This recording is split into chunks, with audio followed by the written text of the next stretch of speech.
Assalamualaikum warahmatullahi wabarakatuh. Bismillah walhamdulillah wassalatu wassalamu ala rasulillah Sayyidina Muhammad ibn Abdillah wa ala alihi wa sahbihi wa mawala wa ba'du. Mari kita lanjutkan tafsir maudhu'i bidrayah wa riwayah. Dan insyaallah hari ini akan menjelaskan surat Al-Baqarah ayat 165. Judul teksnya adalah perilaku orang zalim, yaitu orang kafir, orang musyrik, dan orang yang setipe, serta dijelaskan juga akibatnya, yaitu di akhirat kelak bakal menyesal, mereka bakal masuk api neraka, tidak keluar lagi. Tetapi kalau kita lihat beberapa ayat Quran yang lain dan asbab nuzul, maka konteksnya adalah menjelaskan tentang hakim. 2/3 hakim itu masuk neraka dan 1/3 hakim itu masuk surga dan kekal di dalamnya.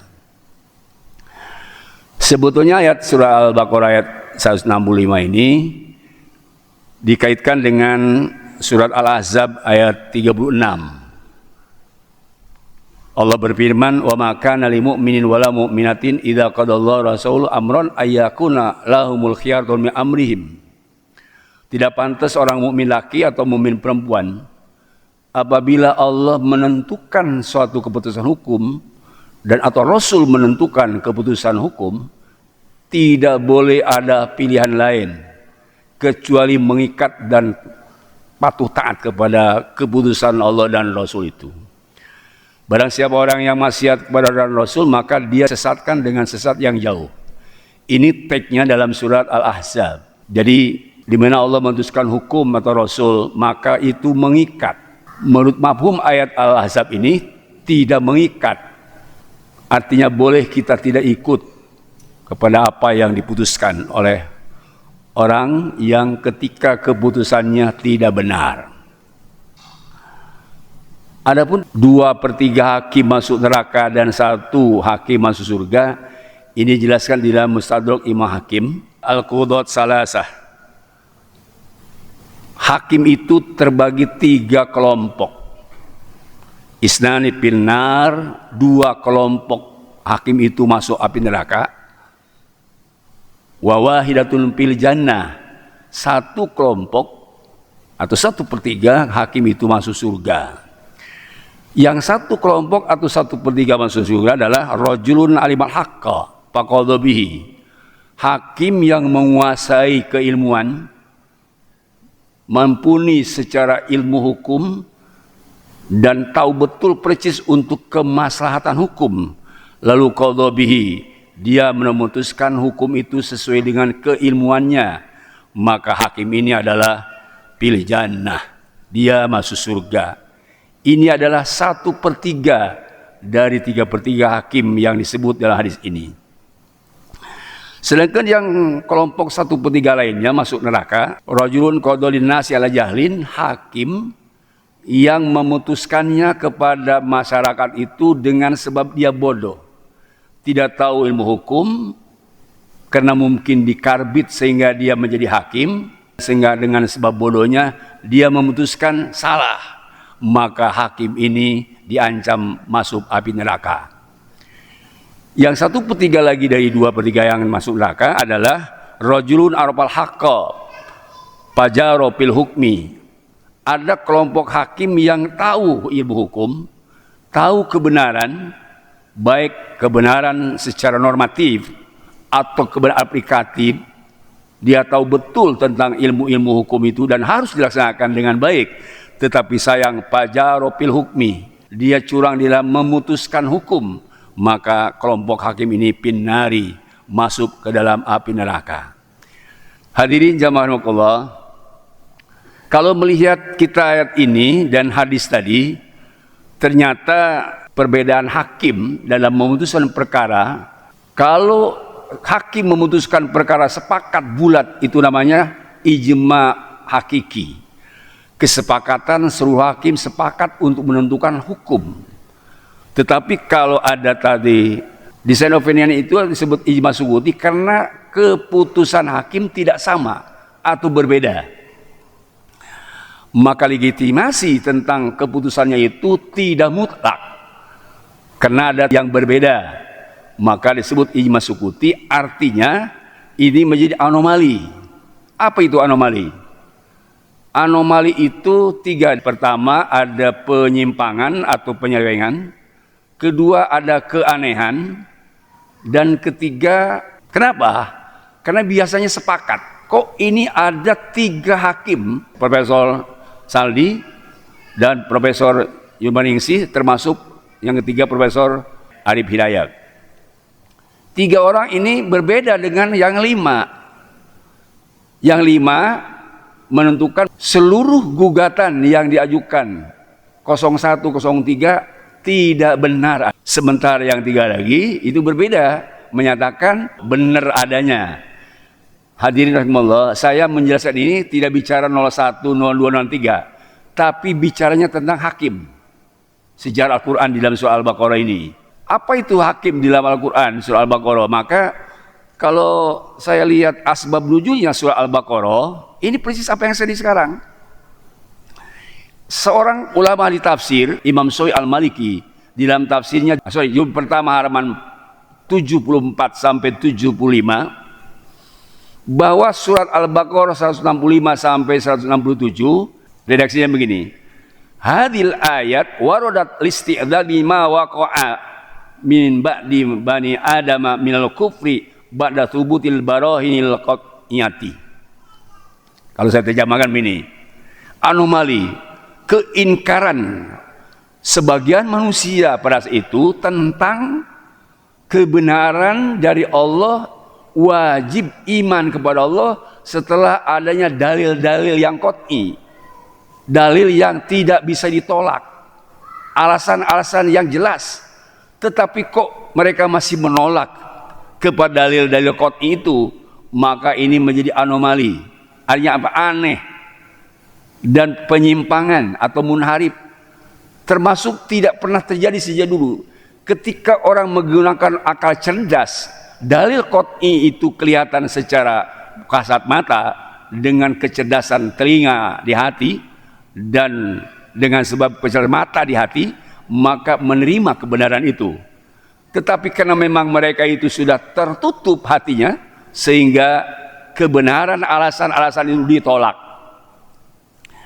Ketika 8 hakim Mahkamah Konstitusi mendengar alasan-alasan dari yang mengajukan atau pemohon yang menggunakan akal sehatnya, menerima ada keanehan, perbedaan pendapat tidak pernah terjadi, biasanya sepakat, tapi ini tidak.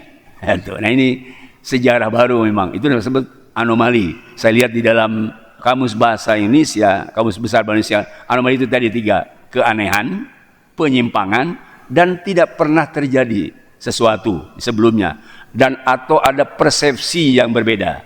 Sehingga karena persepsi yang berbeda, maka akan terjadi perbedaan-perbedaan menjadikan tidak kondusif. Sebab apa? Legitimasi keputusannya tidak mutlak. Artinya ada yang tidak setuju. Kalau dihitung persentase jumlah yang setuju, inilah perbedaan persepsi menurut anomali yang terjadi. Sehingga prediksinya pernah kita juga dikejutkan. Mereka menyatakan akan ada keputusan yang mengejutkan. Akan ada keputusan yang membuat orang bisa senang lah, kira-kira begitu. Ya. Kenapa? Karena diprediksi dari yang 8 itu akan mengkabulkan alasan-alasan yang dibukakan oleh 0103. Itu prediksinya seperti itu. Ternyata betul-betul mengejutkan. Bukan diterima alasan itu, malah ditolak. Kalau kita kembali kepada peristiwa yang terjadi, sebenarnya bermasalah itu hanya 4. Kalau menurut saya ya banyak tentunya. 4 itu, pertama masalah bansos, bantuan sosial. Apakah ini ada kaitannya dengan salah satu paslon sehingga dia bisa menang? Satu. Kedua, ada cawe-cawe apakah ini cawe-cawe seorang presiden juga mempengaruhi kepada salah satu paslon? Dan yang ketiga, TSM, terstruktur sistematis dan masif. Apakah ini aparatur negara dari tingkat pusat sampai RT mempengaruhi kepada hasil salah satu calon? Dan yang terakhir adalah nepotisme. Jadi 4. Apakah ini ada nepotisme untuk salah satu calon? Sehingga ketika diteliti oleh para ahli dari 4 itu dan alasannya sudah dibuat, mereka berani mengajukan ke Mahkamah Konstitusi. Katanya nih menurut Mahkamah Konstitusi tidak terjadi cawe-cawe dengan salah satu paslon. Kedua tentang bansos. Bantuan sosial ini apakah ada korelasinya, hubungannya dengan kemenangan satu paslon? Menurut Mahkamah Konstitusi tidak ada hubungannya. Padahal saya punya saksi di kampung saya, melalui saya sampaikan. Saya tanya, "Bang, mau pilih yang mana?" Jawabannya, "Saya mah yang mau milih yang kenceng duitnya." Bahasanya kenceng duitnya. Nah, udah, itu saksi yang salah satu alasan bansos ada korelasinya. Dan kedua, tentang terstruktur. Yang lebih saya menganehkan itu tentang nepotisme. Apa itu nepotisme definisinya? Nepotisme itu ada undang-undangnya dengan ASN bahwa tidak boleh ada hubungan kerja atau pejabat ASN dari keluarga. Mau bagaimana tidak nepotisme? Kan bapaknya presiden, yang calon wakil presiden anaknya. Nepotisme itu sudah diatur di dalam undang-undang. Tidak boleh ada nepotisme di surat An-Nisa ayat 135. Sebab Allah berfirman, "Ya ayyuhalladzina amanu, wahai orang-orang yang beriman, kunu qawwamina lillah." Hendaklah kamu menjadi penegak hukum lillahi ta'ala. Syuhada abil qisti, yang jadi saksi dengan adil.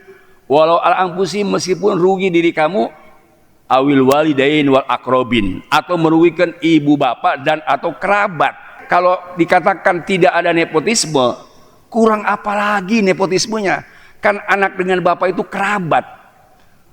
Jangan-jangan mereka orang yang sudah di Mahkamah Konstitusi sudah nepotisme. Bahkan bukan jangan-jangan, itu pamannya itu sama ponakan kerabat bukan. Kalau dia tidak takut, ya pasti itu disebut nepotisme. Mungkin karena takut sehingga tidak ada nepotisme. Sehingga kalau melihat kita surat Alif Lam Mim Tamzil saja, huwa ansa'akum, Allah yang telah menciptakan kamu. Wa ja'alakumus sam'a wal absara wal afidah, Allah telah menciptakan as-sam'a, pendengaran, wal absara, penglihatan, wal afidah, dan hati nurani. Memang kalau yang namanya nepotisme itu benda tidak kelihatan atau benda kelihatan? Namanya orang itu kelihatan atau tidak? Kan pasti kelihatan. Dan juga terdengar. Apa tidak pernah mendengar berita atau tidak punya hati nurani? Ini pertanyaan, makanya di Quran, qalilan ma tashkurun, sedikit sekali yang bersyukur aja yang benar. Makanya 1/3 masuk surga dan 2/3 masuk neraka. Sebab surat Sajdah mengatakan begitu. Pantas tadi Rasul mengatakan 1/3 pilih jannah, yaitu hakim yang tahu kebaikan, yang tahu kebenaran, lalu memutuskan dengan sebenar-benarnya, dengan seadil-adilnya. Mudah-mudahan yang 3 orang ini ahli surga. Saya tidak bicara tentang menang kalah, Pak. Saya tidak. Tapi saya bicaranya ini ada hukum yang dilanggar atau tidak. Nah, oleh karena itu, apa yang harus kita lakukan sebagai rakyat? Sebelum kita jelaskan nanti surat Al-Baqarah 165 sampai 167, maka yang harus dilakukan adalah man ra'a minkumul munkara, barang siapa orang yang melihat kemunkaran, kezoliman, kecurangan, kejahatan, kemaksiatan, falyughayyir biyadihi, hendaklah dia merubah dengan kekuasaannya. Makanya 03 dia bicara, Pak Gayus itu tidak bicara menang kalah, tetapi ini KPU melanggar hukum atau tidak? Bawaslu ini melanggar hukum atau tidak? Maka diajukan ke PT UN. Kalau melanggar hukum harus ditindak. Jadi bukan masalah menang tidak menang, pelanggaran hukumnya ini ada enggak? Kalau lebih kuat lagi Pak Yugoy Biaidi, harus ada angket. Untuk tadi kalau ada cawe-cawe, ini harus angket berjalan. Ini juga persoalan. Jadi sebetulnya angket dan diajukan oleh 03 ke PT UN bukan masalah kalah menang. Sama 01 juga sudah tidak bicara kalah menang. Sebab menurut aturan Undang-Undang Kepemiluan, diatur oleh KPU, kalau persoalan harus ditangani oleh Bawaslu dan ditetapkan oleh KPU. Sudah ditetapkan, aturannya begitu. Cuman masalah hukum kan tidak sama dengan peraturan yang ditetapkan melakukan proses pemilu. Apa bedanya Pak? Proses kalau lurus benar bagus ke surga. Proses kalau salah dosa ke neraka. Jadi hukumnya itu benar tidak? Makanya sekarang minggu lalu sudah sampaikan minggu lalu, kalau orang-orang yang biasa mencuri itu cari uangnya pasti mencuri. Yang penting dapat. Meskipun dapat mencuri. Kenapa? Biasanya mencuri. Kalau garong juga begitu. Kalau yang biasa zolim, yang penting dia menang meskipun dapat kezoliman atau kecurangan. Pelanggaran itu bisa dilakukan oleh siapa saja, tergantung kebiasaannya. Ini yang harus disebarluaskan kepada masyarakat dalam pengajian kita. Kenapa? Kita tidak bicara menang kalah, tetapi ini ada pelanggaran atau tidak. Kita lanjutkan proses hukum yang ada di dalam surah Al-Baqarah 165. Yang pertama tadi asbab nuzul. Ya, apa itu asbab nuzulnya? Allah menginformasikan seolah-olah ini ada anomali, ada pelanggaran, ada keanehan dalam tindakan orang-orang kafir. Kok dalilnya sudah jelas, ini ada anomali, ada pelanggaran dan keanehan. Kenapa ini dalil-dalilnya kok ditolak semua? Ini sama dengan asbab nuzul surah Al-Baqarah 165. Apa yang diperdebatkan oleh mereka yaitu tentang andad. Wa minan nasi mayatawi min dunillah andada. Di antara manusia ada yang menjadikan andad itu sebagai Tuhan selain Allah. Kamu wajib bertauhid. Dalilnya ini. Ada langit bumi. Dalilnya ada manusia. Dalilnya ada ciptaan Allah. Diberi akal. Kau masih juga menolak. Ini seperti tadi itu. Dalilnya sudah jelas ada. Ahli hukum sudah pada ahlinya, tapi anehnya yaitu tadi. Saya peringatkan sekali lagi, hakim itu wakil Allah, representatif untuk mengadili sesuatu Allah. Jadi kalau salah berarti nanti Allah yang akan menindak. Baik, berikutnya. Di sini dijelaskan andad. Apa andad itu, Pak? Andad itu amsal atau nadoro, tandingan, bandingan atau padanan. Sejak dulu zaman Nabi Nuh, manusia sudah punya andad. Ada yang jin atau setan, andadnya. Ada yang manusia, menuhankan sebagai Yesus. Nabi Isa itu manusia. Ada yang menuhankan kepada Uzair, manusia.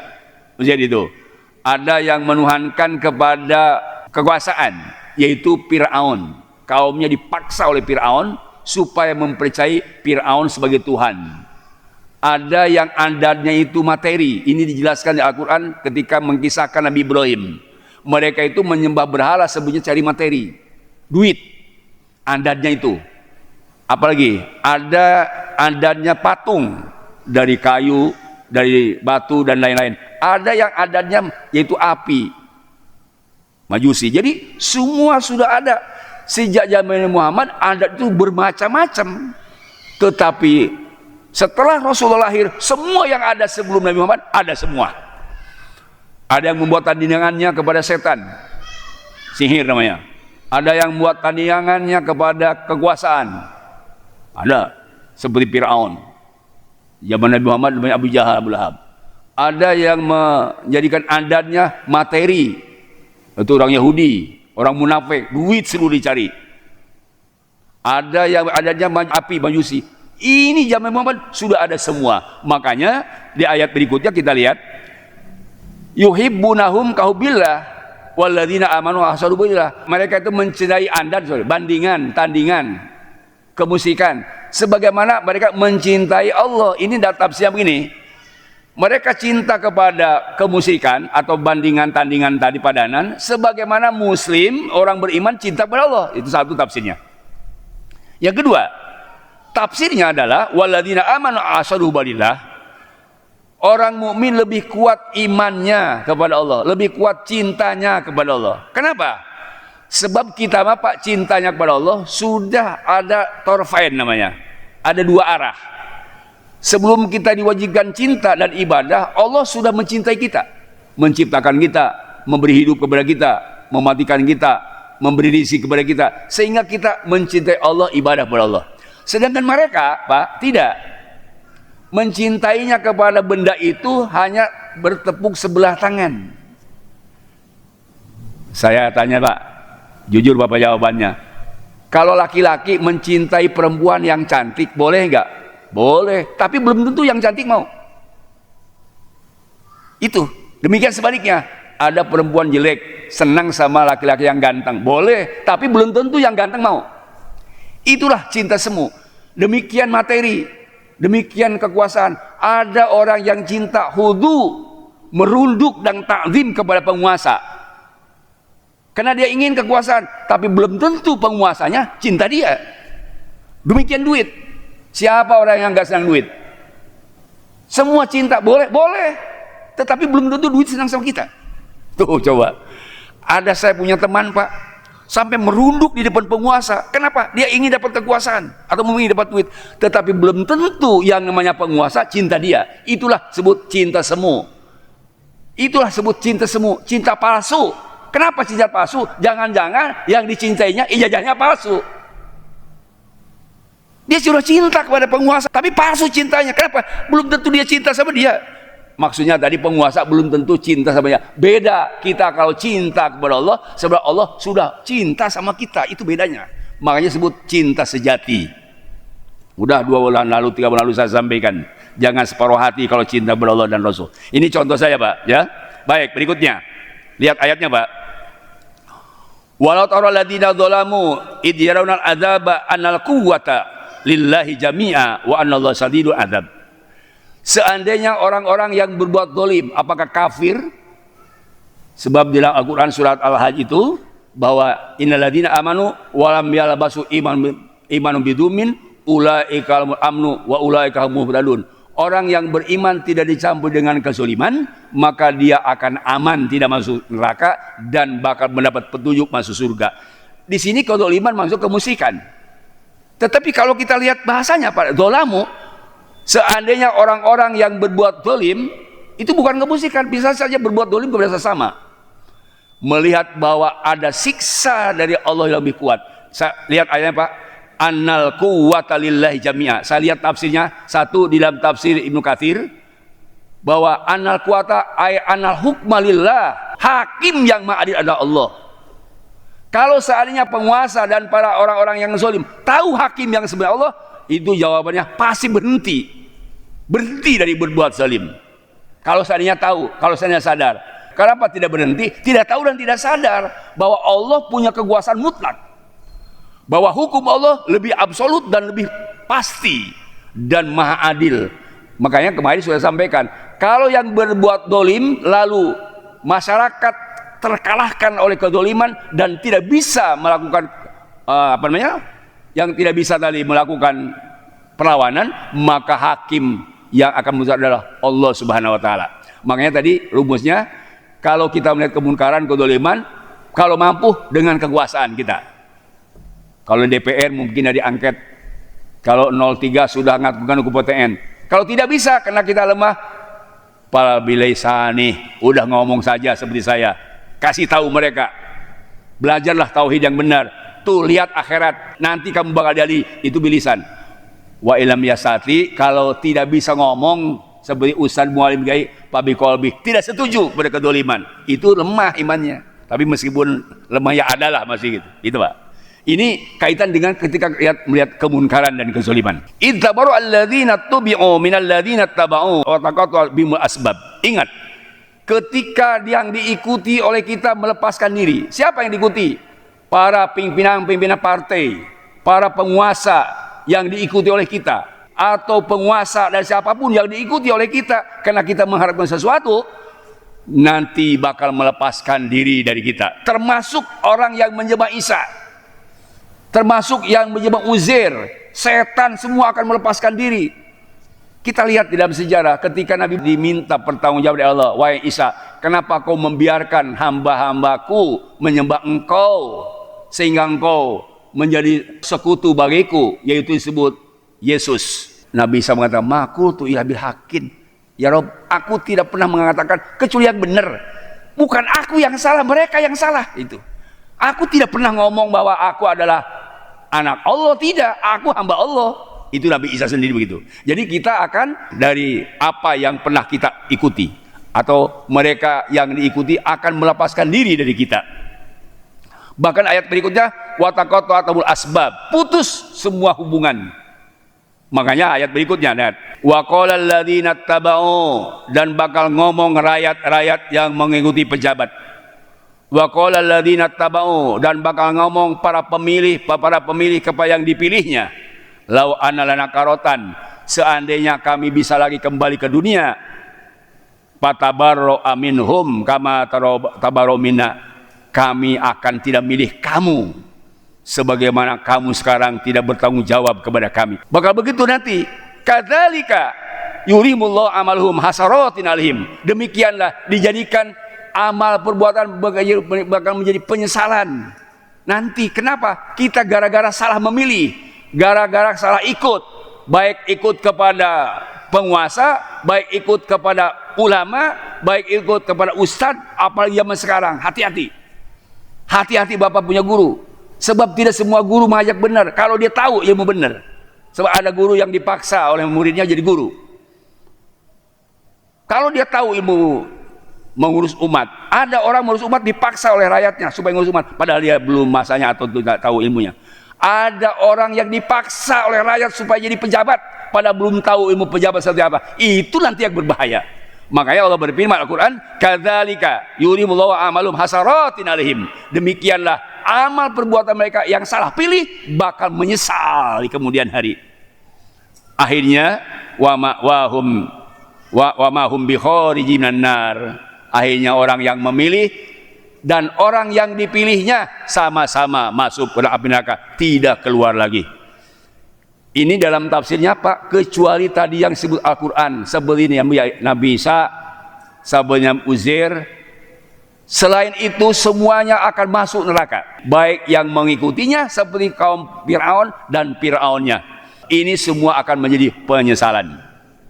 Yang terakhir, sebelum kita menyesal di akhirat, dan sebelum para pejabat menyesal masuk sama-sama neraka, lebih baik kita segera tobat. Dengan tobat kepada Allah, insya Allah tidak akan menyesal kita, insya Allah. Kalau kita tidak tobat, berarti kita akan diancam oleh surah Al-Baqarah ayat 167. Kita akan menyesal dan akan masuk api neraka selama-lamanya. Na'udzubillah min dzalik. Kesimpulannya, ayat ini menjelaskan tentang perilaku orang-orang zalim, baik orang musyrik, orang kafir, munafik, Yahudi dan seterusnya. Kemudian juga dijelaskan tentang siksanya di akhirat, bakal menyesal dan masuk api neraka. Kesimpulan kedua, tentang kezoliman itu, ada kezoliman disebut Al-Quran. Ayudan bi'a'zom, pernah Rasul ditanya oleh salah satu sahabat. Ini dijelaskan di dalam hadis Nabi Muhammad SAW, riwayat Imam Bukhari Muslim. Nomornya 4477, Imam Bukhari, Imam Muslim nomornya 86. Yaitu berasal dari Abdullah bin Mas'ud. Qala, Abdullah bin Mas'ud berkata kepada Rasul, ya Rasulullah, ayudan bi'a'zom, dosa mana yang paling besar? Qala, Rasul menjawab, antaj'ala ilaina dan wa khalaqaka, kau menjadikan tandingan, bandingan dan padangan kepada Allah, pada Allah menciptakan engkau. Ini adalah dosa kedoliman yang besar. Kedoliman yang besar yaitu kemusyrikan dan ber'adzam. Tetapi kalau selain itu, ini kedoliman-kedoliman yang masih bisa kita mintakan ampun kepada Allah, tetapi akan bernasib sama, dia sulit untuk mendapatkan kesejahteraan dunia dan kebahagiaan akhirat kalau mati hatinya, mati perasaannya, mati pendengarannya, mati telinganya. Mudah-mudahan kita masih diberikan pendengaran yang normal, penglihatan yang normal, perasaan yang normal, kesadaran hati kita Kalau salah, segera kita minta ampun kepada Allah Subhanahu wa taala supaya tidak menyesal di kemudian hari. Yang terakhir, mudah-mudahan Allah selalu membimbing kita. Biarlah mereka yang melakukan kezaliman dan mereka-mereka yang ikut kepada kezaliman, sebab ada sabda Nabi, man a'ana ala maksiatin wala bisati kalimatin kana syarikanlah.